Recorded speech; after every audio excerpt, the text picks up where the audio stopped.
الہی تیرا مجرم ہوں کہ میں تجھ کو بھولا بیٹھا، میں اپنے آپ میں کھویا، خدا خود کو بنا بیٹھا۔ محترم ناظرین، السلام علیکم ورحمۃ اللہ وبرکاتہ۔ الہی تیرے مجرم پروگرام میں آپ کا میزبان عثمان ایوب ایک بار پھر حاضر خدمت ہے۔ ناظرین، آج ہم جس ٹاپک پر بات کرنے جا رہے ہیں یہ اکثر لوگوں کے ذہنوں سے محو ہوتا جا رہا ہے، ہماری اکثریت کو اس کے بارے میں معلوم ہی نہیں ہے، اور یہ ہماری بہت بڑی کوتاہی بھی ہے، اور کافی دفعہ اس کے ہمیں نہ پتہ ہونے کی وجہ سے ہم کافی جگہوں پر غلطیاں کر جاتے ہیں، گستاخیاں کر جاتے ہیں، کافی گناہ سرزد ہم سے ہو جاتے ہیں۔ وہ ہے جو آج کا ٹاپک، وہ ہے شعائر اللہ۔ شعائر اللہ کس کو کہتے ہیں؟ یہ آپ نے نام کیا پتہ سنا ہوا ہو یا کافی لوگوں نے نہ سنا ہو۔ تو جنہوں نے سنا ہوگا ان میں سے بڑے کم لوگ ہیں جن کو اس کا مطلب پتہ ہوگا کہ شاعر کا مطلب کیا ہے۔ اصل میں یہ جمع کا صیغہ ہے شاعر، اس کا جو مفرد ہے، سنگولر ہے، وہ ہے شعیرہ۔ شعیرہ کا مطلب ہوتا ہے علامت، اور عربی زبان میں یہ شعیرہ کا ورڈ ہے یہ ایک اور لفظ کے مطلب کے لیے بھی آتا ہے، جو ہم کہتے ہیں نا جو کا آٹا، تو جو کے لیے بھی لفظ استعمال ہوتا ہے شعیر، اور جمع کیا ہے؟ شعائر، شعیرہ اور شعائر۔ اچھا جی، تو شاعر اللہ کا جو بیسیکلی مطلب ہے وہ ہے اللہ کی نشانیاں۔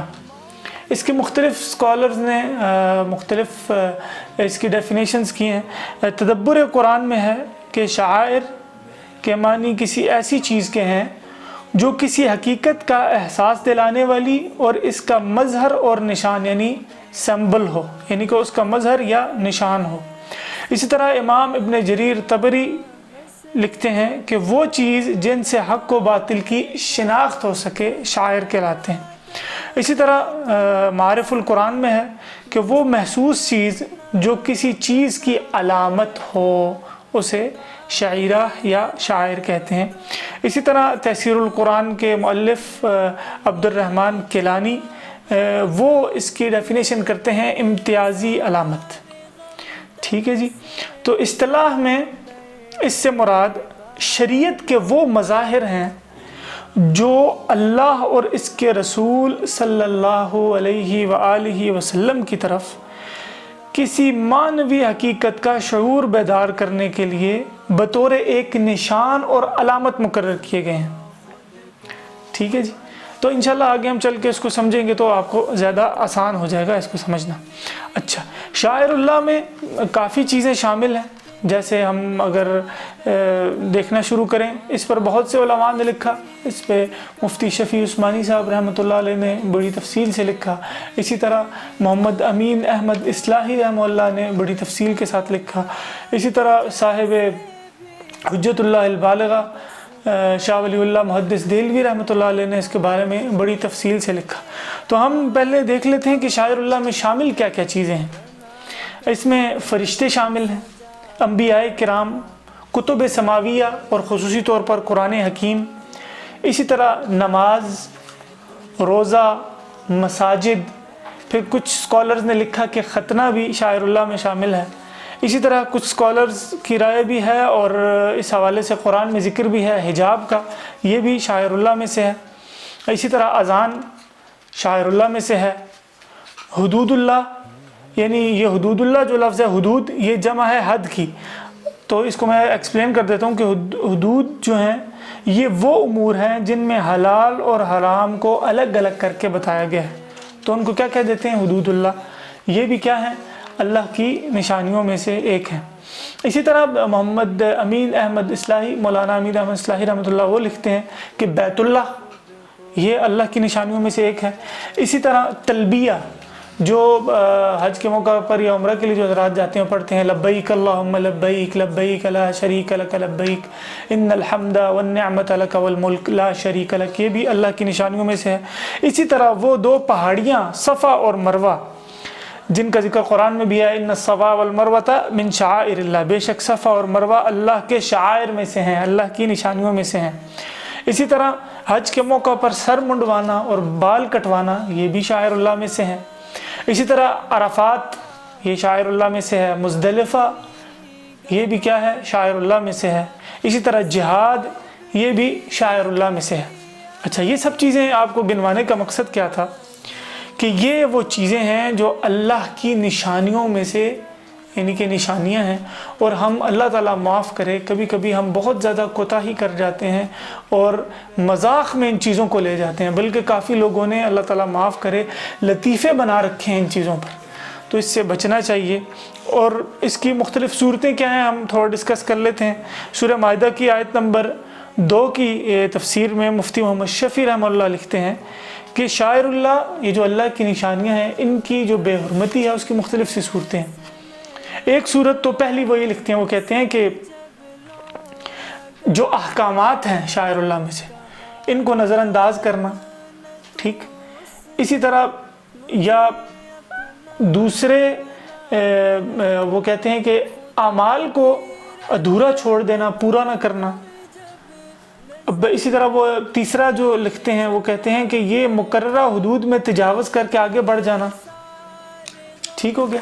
یہ جو آیت ہے نا، آیت نمبر 2، اس کا آپ ضرور خلاصہ دیکھیں سورہ مائدہ کا، اس میں شاعر اللہ کی بے حرمتی کی مختلف صورتوں کا بتایا گیا ہے۔ اس کے علاوہ کچھ مزید اور صورتیں بھی ہیں، جیسے اللہ کی نشانیوں میں نقص نکالنا شاعر اللہ میں۔ اچھا، پھر انہیں ہر دور میں یا کسی حالت میں ناقابل عمل کہنا، ٹھیک ہے، جیسے یہ کہنا جی یہ اس دور میں ہے، اس دور کے لیے نہیں ہے، یہ پچھلے دور کا حکم تھا، وغیرہ وغیرہ۔ اچھا، پھر کسی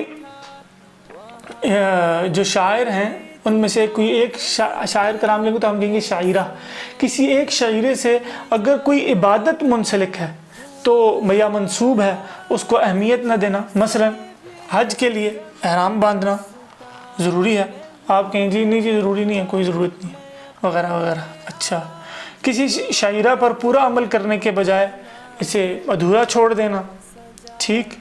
اچھا، حلال و حرام میں تجاوز کر جانا، جیسے بیک وقت ایک ہی وقت میں 3 طلاقیں دے دینا، یا عید کے بعد، جیسے کچھ لوگوں کو پتہ ہی نہیں ہوتا، عید کے بعد صدقہ فطر ادا کر رہے ہوتے ہیں، ٹھیک ہے۔ اسی طرح شاعر اللہ کا مذاق اڑانا، اور یہ جو عمل ہے نا اس سے اعمال ضائع ہونے کا بہت خطرہ رہتا ہے۔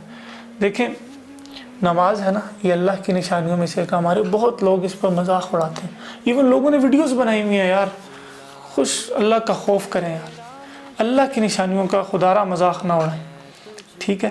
اچھا، پھر ایک اور جو چیز ہمارے معاشرے میں بہت زیادہ ہے، یہ جو شاعر اللہ ہیں ان کا تذکرہ کرتے ہیں بڑی حقیر انداز میں، تحقیر والے انداز میں، یہ حجاب پہنا ہوا ہے، فلانا داڑھی رکھی ہوئی ہے، یہ، اور اتنے گندی نظروں سے اس کو دیکھیں گے اور اتنے برے اخلاق سے گفتگو کریں گے اس کے بارے میں، جو کہ بالکل بھی قابل قبول نہیں ہے۔ اس سے بندہ گناہ میں مبتلا ہو جاتا ہے، بلکہ اللہ کی ناراضگی کا سبب بنتے ہیں ایسے کام۔ اچھا، اسی طرح ایک شعار کے بجائے دوسرے شعار کو اہمیت دینا، جیسے حجر اسود کے بجائے خانہ کعبہ کا ایک الگ کونا ہے رکن یمانی ہے، اس کو بوسے دینا، حالانکہ بوسہ کس کو دینا چاہیے؟ حجر اسود کو، ٹھیک ہے۔ اچھا، پھر آج کل ہمارے معاشرے میں یہ رائج ہو گیا کہ جو شاعر ہیں ان کی تصویریں بنا لیتے ہیں لوگ، تصویریں یا ماڈلز، جس سے ان کی توہین اور تذلیل ہوتی ہے، یا توہین اور تذلیل والی جگہ پر ان کو رکھ دیا جاتا ہے، جیسے بیت الخلاء میں نعوذ باللہ بیت اللہ کی تصویر بنا دینا، ٹھیک ہے۔ اس طرح مسجدوں کی تصویریں لوگ گڑھ دیتے ہیں، تو یہ انتہائی غلط حرکت ہے، انتہائی غیر اخلاقی حرکت ہے، اور اس طرح کی حرکتیں جو ہیں ہمارے ایمان کو خطرے میں ڈال سکتی ہیں، ہم اللہ کے عذاب کا مستحق ہو سکتے ہیں۔ اچھا، اسی طرح کسی شاعر کی جو کیا کہہ لیں تصویر ہے اسے پاؤں کے نیچے روندنا، ٹھیک ہے، یا اسے پاؤں کے نیچے روندنے والی چیزوں پر بنانا، جیسے قالین اور چادر وغیرہ آج کل یہ آ گئی ہیں، مسجدوں کی تصویر بنی ہوتی ہے، یا کبھی نعوذ باللہ خانہ کعبہ کی تصویر ایک عکس سا بنا ہوتا ہے جو کہ انتہائی غیر مناسب ہے۔ اچھا، پھر کسی بھی شاعر کی توہین کرنا، ٹھیک ہے۔ اسی کے ساتھ ساتھ شریعت کے جو احکامات ہیں یعنی کہ شریعت نے جیسے عمل کرنے کا کہا ہے ہمیں ان پر، ان شاعر کی تعظیم کرنے کا جو طریقہ شریعت نے بتایا ہے اس طریقے پر نہ چلنا، ٹھیک ہے، جیسے نعوذ باللہ قرآن حکیم کی طرف پشت کرنا، ٹھیک ہے، بے ادبی ہے نا قرآن کی، اور اللہ کی کیونکہ نشانیوں میں سے ایک ہے، تو اس کی بے احترامی ہو رہی ہے۔ اچھا پھر کسی شاعر کو خود ساختہ طریقے سے اختیار کر لینا، ٹھیک، جیسے یہ ایک بہت بڑی غلطی ابھی بھی لوگ کر رہے ہیں، ڈرتے بھی نہیں ہیں لوگ اللہ سے، کہ قربانی کا اتنا بڑا موقع آتا ہے، قربانی آج کے بجائے لوگ کیا کرتے ہیں، رقم رفائی کاموں میں لگا دیتے ہیں، بھی قربانی کرو اس سے، قربانی کے دنوں میں، یا جاؤ حج کے لیے جاؤ، اللہ نے آپ کو توفیق دی ہے۔ تو کہنے کا مقصد آج کے پروگرام کا لب لباب یہ ہے ناظرین کہ شاعر اللہ کا احترام کریں، اپنے رب کا احترام کریں، اللہ کے رسول کا احترام کریں، انبیاء کا احترام کریں، کتب سماویہ کا احترام کریں، خصوصاً قرآن حکیم کا احترام کریں، اسی کے ساتھ ساتھ روزہ، نماز، زکوٰۃ، حج، ان سب چیزوں کا احترام کریں۔ اور اگر آپ دیکھ رہے ہیں کہ بندہ بے احترامی کر رہا ہے یا تنزیہ جملے میں بول رہا ہے تو ٹوکیں اس کو، تاکہ اس کو پتہ چلے کہ یار یہ ہمارے ایمان کا حصہ ہے، اور ان چیزوں کو اگر ہم مسلمان مذاق اڑانے لگ پڑیں گے تو کافر تو مذاق اڑا ہی رہے ہیں، ٹھیک ہے۔ اسی طرح خانہ کعبہ کی تعظیم کرنی چاہیے، اس کا احترام دل میں ہونا چاہیے، صفا مروہ 2 پہاڑیاں، ان کا احترام ہونا چاہیے، ٹھیک ہے جی، مزدلفہ، عرفات، پھر تلبیہ، جن چیزوں کا آج ہم نے ذکر کیا۔ تو یہ بتانے کا مقصد آپ کو یہ تھا کہ موسٹلی لوگوں کو پتہ ہی نہیں ہے شاعر اللہ کا، اللہ کی نشانیوں کا، تو ان سب نشانیوں کا احترام کریں۔ اور کچھ جگہوں پہ تو میں نے یہ بھی لکھا ہوا پڑھا کہ یہ جو جبل احد ہے یہ بھی شاعر اللہ میں سے ہے، اللہ کی نشانیوں میں سے ایک ہے، جو مسجد نبوی کے بالکل سامنے ہے نا، مدینہ کے سامنے والا پہاڑ۔ اللہ کے نبی کو اس پہاڑ سے بڑی محبت تھی، تو اللہ رب العزت مجھے، آپ کو، ہم سب کو شاعر اللہ کا احترام کرنے والا بنائے، اور اس کی بے احترامی اگر ہم سے کہیں ہو گئی ہے تو ہم معافی چاہتے ہیں، اللہ تعالیٰ ہمیں معاف فرمائے اور اس کی بے احترامی سے مزید ہمیں محفوظ فرمائے۔ رمضان المبارک اپنے آخری لمحات میں ہے، تو اپنے آپ کو بخشوا لیں، اللہ سے توبہ کریں، اخلاص کے ساتھ توبہ کریں، میں بھی توبہ کرتا ہوں، آپ بھی توبہ کریں، اللہ رب العزت کے ہاں گڑ گڑائیں، اللہ رب العزت سے اپنے گناہوں کی توبہ کریں، استغفار کریں، دوسروں کو بھی تلقین کریں کہ یار دیکھو یہ اللہ نے موقع دیا ہے۔ یہ میں ایک بات آپ کو کہنے جا رہا ہوں کہ یہ مہلت اور فرصت کے جو لمحات ہیں نا، یہ اللہ نے ہمیں اس دفعہ دے دی ہیں، ہمیں نہیں معلوم کہ پھر ملتے ہیں کہ نہیں ملتے، تو ان لمحات کا فائدہ اٹھائیں۔ خصوصاً شاعر اللہ میں ہم نے تذکرہ پڑھا نماز کا، آپ کی نمازیں قضا ہیں، آپ لوگ سب گھروں میں ہیں، وقت نکالیں، اپنا ٹائم ٹیبل بنائیں، فلاں دن فلاں نماز قضا ہے، کھڑے ہو جائیں اور نماز کی قضا ادا کریں، ٹھیک ہے، نیک اعمال کرنے کی کوشش کریں، قرآن کریم کو یاد کریں، دعائیں یاد کریں، نیک اعمال سیکھیں، اسلام کو سیکھیں، قرآن کریم کا ترجمہ سیکھیں۔ آج کل آن لائن اتنے پلیٹ فارمز پہ کام ہو رہا ہے، ان پر ضرور ان کو جوائن کریں، قرآن کریم کو سمجھیں، دین کو سمجھیں، اپنے گھروں میں دین کو رواج دیں۔ اگر آپ چاہتے ہیں کہ مستقبل آپ کے خاندان میں اسلام کا مستقبل ہو، اسلام آپ کے خاندان میں قیامت تک جاری رہے، تو اس کو ابھی سے رواج دیں اپنے گھروں میں۔ اللہ رب العزت ہم سب کا خاتمہ بالایمان فرمائے، اللہ تعالی ہم سب کی غلطیوں کو معاف فرمائے، ہم سے درگزر والا معاملہ فرمائے، اللہ تعالی ہم سب کو قبر قیامت کی سختیوں سے محفوظ فرمائے، اللہ رب العزت ہماری تنہائیاں پاک کر دے، اللہ رب العزت ہمارے دوست، ہمارا اٹھنا بیٹھنا اچھے لوگوں میں کر دے، بری صحبت سے، برے لوگوں سے، بری جگہوں سے ہمیں محفوظ فرمائے، اور جتنی بھی خیریں ہمارے لیے بہتر ہیں ہمیں عطا فرمائے، اور ہر قسم کے شر سے ہمیں محفوظ فرمائے۔ انشاءاللہ نیکسٹ ایپیسوڈ میں آپ سے ملاقات ہوگی، تب تک کے لیے اجازت، السلام علیکم ورحمۃ اللہ وبرکاتہ۔ الہی تیرا مجرم ہوں کہ میں تجھ کو بھولا بیٹھا، میں اپنے آپ میں کھویا، خدا خود کو بنا بیٹھا۔